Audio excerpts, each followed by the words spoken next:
নমস্কার বন্ধুরা, শুভ জন্মাষ্টমী শুভেচ্ছা দিয়ে আজকে আমার মিনি ব্লগটা শুরু করছি। আজকে সকাল সকাল উঠে স্নান করে নিয়ে ঠাকুর ঘরের আলপনা দিলাম। তারপর দেখো গোপালকে, আমাদের বাড়িতে দুটো গোপাল আছে, এই গোপালকে দুধ, চন্দন, জল, গোলাপ জল দিয়ে স্নান করিয়ে নতুন জামা পরিয়ে রেডি করিয়ে দিলাম। তবে ঠাকুর ঘরটা সুন্দর করে সাজিয়েছি ফুল দিয়ে। তোমাদের কেমন লাগছে জানিও। আমার শাশুড়ি মা তিনি ভোগ রান্না করলেন, তালের লুচি, তালের বড়া, আরও সুজি, অনেক কিছুই ছিল। আমি ফল কেটে দিয়েছি। এখন আমার শ্বশুরমশাই পুজোতে বসেছেন। এখানে জন্মাষ্টমীর আজকে পুজো করছি, আমরা আজকেই করছি।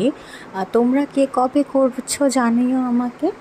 এটা জিজ্ঞেস করার উদ্দেশ্য হলো, অ্যাকচুয়ালি আমার বাপের বাড়িতে পরের দিন জন্মাষ্টমী হয়, মানে ক্যালেন্ডারে তো আজকেই লেখা আছে জন্মাষ্টমী, কিন্তু আমার বাপের বাড়িতে বৈষ্ণব মতে পরের দিন পুজো করা হয়। অ্যাকচুয়ালি মানে শ্রীকৃষ্ণ তো রাত্রেবেলা জন্মেছিলেন এবং রাত্রেবেলা তাকে বাসুদেব নিয়ে গিয়ে নন্দদুলালের ঘরে রেখে এসেছিলেন।